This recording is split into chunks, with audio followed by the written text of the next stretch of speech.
सीधी साधी अनपढ़ औरत अचानक हो गई दीवानी। वाह। सुनिए एक कहानी। हुआ यूं कि दोपहर में डाकिया एक खत लाया। अनपढ़ औरत ने उसी से पढ़वाया तो मन ही मन में खत पढ़कर डाकिये ने पूछा, क्यों री, तेरा आदमी फौज में सिपाही है? बोली हां।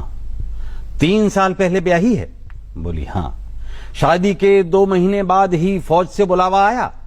बोली हां। और तब से वो अब तक नहीं आया? बोली हां। तो सुन, ये खत ये बता रहा है कि तेरा सिपहिया आज शाम की गाड़ी से आ रहा है। ये खबर उस औरत के तन बदन में नाचने लगी और खत छीनकर वो बिना पढ़ी लिखी औरत अपनी उंगलियों की पोरों से उसका एक एक आखर बांचने लगी। वाह वाह वाह वाह वाह। खुशी में रोने लगी, कुछ कुछ बोराई सी होने लगी।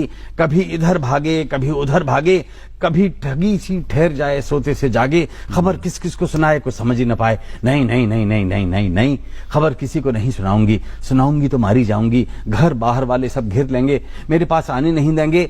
मैं तो दरवाजा बंद करके यहीं पे रिझाऊंगी। उसके लिए बढ़िया सी रसोई पकाऊंगी, अपने हाथ से खिलाऊंगी, पंखा झलूंगी और पानी पिलाऊंगी।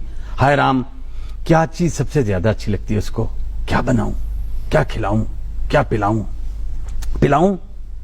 अरे दैया, बात कितनी खराब है। उसकी तो सबसे प्यारी चीज शराब है। मना करने पर भी रोजमर्रा लाता था। शाम होते ही वो तो ठर्रा चढ़ाता था। पर अब ऐसी चीज किससे मंगवाऊं? खातिर करनी है तो एक दिन की छूट दे दूंगी, कुछ उल्टी सीधी नहीं कहूंगी, लेकिन ठर्रा कहां से आए? ऐसी चीज भला किससे मंगवाए? तभी उसे ध्यान आया कि ज्यादा न पी जाए, इस डर से उसने एक बोतल छिपा दी थी, पेड़ के नीचे दबा दी थी। तो वो दौड़ी दौड़ी गई और बोतल निकाल लाई और खातिरदारी में ऐसा निखार लाई कि उसने बक्से पर एक कपड़ा बिछा दिया और बोतल के साथ गिलास रख के सजा दिया। और इंतजारी की बेकरारी में सोचने लगी कि एक बार तो उसने मुझसे भी कहा था कि पी। मैंने कहा था नहीं जी, तो उसने जबरदस्ती की। गिलास मुंह से लगाया था, मैंने फोड़ दिया तो मेरे ऊपर हाथ उठाया था। हालांकि बाद में पछताया था।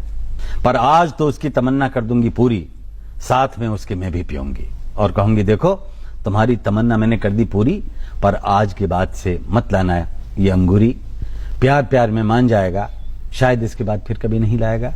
और दोस्तों, उसने एक गिलास और सजा दिया बक्से पर। उस दिन बड़ी रुक रुक कर शाम आई। धुक धुक करता दिल धड़का, छुक छुक करती रेल आई। लेकिन सीटी की आवाज सुनते ही वो औरत सिहर गई, क्योंकि एक बात सोचते ही उसकी सारी साधना बिखर गई। अरे, वो तो बोतल के साथ बर्फ भी लाता था, बर्फ के साथ ही ठड़ा चढ़ाता था। अब बर्फ किससे मंगवाऊं? चलो खुद ही ले आऊं। तो उसने लंबा घूंघट काढ़ा और बर्फ लेने दौड़ गई। पर इधर तो कुछ और ही बात हुई। पीछे से सिपाही आया, खुला दरवाजा, बक्से पर बोतल, 2 खाली गिलास।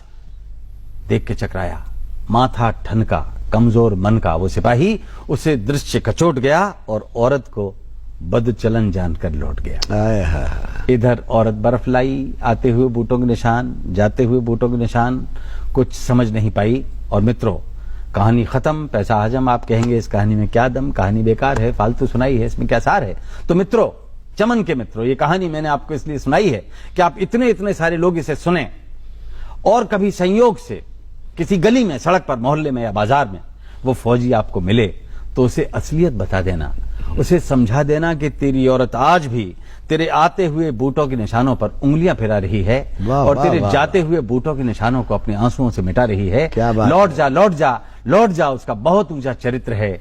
लौट जा मूर्ख, उसकी आस्था तो गंगा से भी ज्यादा पवित्र। वाह वाह वाह, लौट जा। बहुत अच्छी कविता।